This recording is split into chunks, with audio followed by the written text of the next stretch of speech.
भाग 15।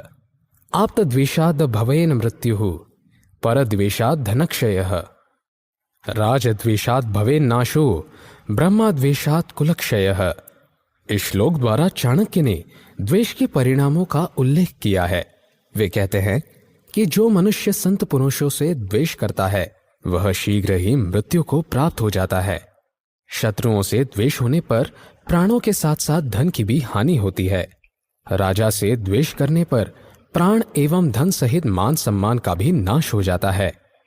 इसी प्रकार ब्राह्मण से द्वेष करने के परिणाम स्वरूप मनुष्य का धन प्राण सम्मान जाता ही है, साथ में उसके संपूर्ण कुल का भी नाश हो जाता है।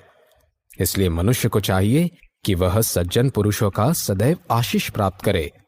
उनके आशीर्वाद से उसके धन और वंश में वृद्धि होगी, साथ ही वह दीर्घायु होकर विभिन्न सुखों को भोगेगा। वरम वनम व्याघ्र गजेंद्र सेवितम द्रुमालय पत्र फलांबु भोजनम तृणेषु शय्या शतजीर्ण वल्कलम न बंधु मध्य धनहीन जीवनम। इस श्लोक द्वारा चाणक्य ने ऐसे व्यक्ति को बुद्धिमान कहा है जो निर्धन होने पर सगे संबंधियों के साथ रहने की अपेक्षा वन में सिंह, हाथी, बाघ आदि हिंसक पशुओं के बीच वृक्ष पर घर बनाकर, कंदमूल खाकर तथा जल पीकर, घास फूस की शैया पर सोकर तथा पत्तों से शरीर ढककर जीवन निर्वाह करना अधिक उपयुक्त समझता है। इसे स्पष्ट करते हुए चाणक्य कहते हैं कि निर्धन होने के कारण व्यक्ति को अनेक बार उपहास का पात्र बनना पड़ता है। यह स्थिति अत्यंत कष्टदायक और मानसिक तनाव पैदा करने वाली होती है। धनाभाव के कारण कोई भी उसका साथ नहीं देता। तब बुद्धिमत्ता इसी में निहित है कि मनुष्य उनका साथ छोड़कर वन में निवास कर ले। विप्रो वृक्षस्तस्य मूलम च संध्या वेदाः शाखा धर्म कर्मणि पत्रम तस्मान मूलम यत्नतो रक्षणीयम छिन्ने मूले नैव शाखा न पत्रम। अमर वृक्ष की कल्पना को साकार रूप प्रदान करते हुए चाणक्य कहते हैं कि पृथ्वी पर ब्राह्मण ही अमर वृक्ष का रूप है। संध्या उसकी जड़ तथा वेद उसकी शाखाएं हैं।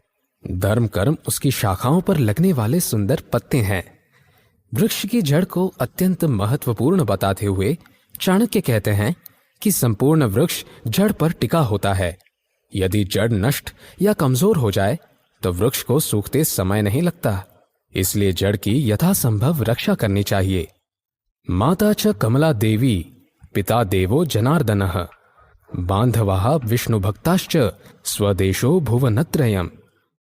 उपर्युक्त श्लोक में चाणक्य कहते हैं कि जिसकी माता स्वयं लक्ष्मी हो, पिता भगवान विष्णु हो तथा भक्तजन उसके सगे संबंधियों की श्रेणी में आते हों, ऐसा व्यक्ति संसार में श्रेष्ठ होता है। उसके लिए तीनों लोक ही देश के समान हो जाते हैं, अर्थात वह तीनों लोकों का स्वामी हो जाता है। लेकिन ऐसी स्थिति प्राप्त करने के लिए मनुष्य में सज्जनता, परोपकार, सहनशीलता तथा दानवीरता के गुण होने चाहिए। एक वृक्ष समारूढ़ा नाना वर्णाः विहंगमाः प्रभाते दिक्षु दशसु का तत्र परिदेवना। जीवन और उसकी मृत्यु से संबंधित गूढ़ कथन को चाणक्य ने अत्यंत सरलता से स्पष्ट किया है। वे कहते हैं कि कौवा, कबूतर, चिड़िया, तोता ये सभी विभिन्न जाति और वर्ण के पक्षी होते हुए भी रात्रि समय एक ही वृक्ष पर विश्राम करते हैं, लेकिन प्रातः होते ही अपने अपने मार्ग की ओर उड़ जाते हैं। जीवात्माएं भी इसी प्रकार परिवार रूपी वृक्ष पर कुछ समय के लिए बसेरा करती हैं। तदनंतर नियत समय आने पर वृक्ष को छोड़कर उड़ जाती हैं। इसलिए उनके जाने पर दुखी या शोकातुर नहीं होना चाहिए। सृष्टि का यही नियम है और इसी नियम से संपूर्ण ब्रह्मांड संचालित होता है। इसे बदलना सृष्टि के रचयिता ब्रह्मा जी के लिए भी असंभव है।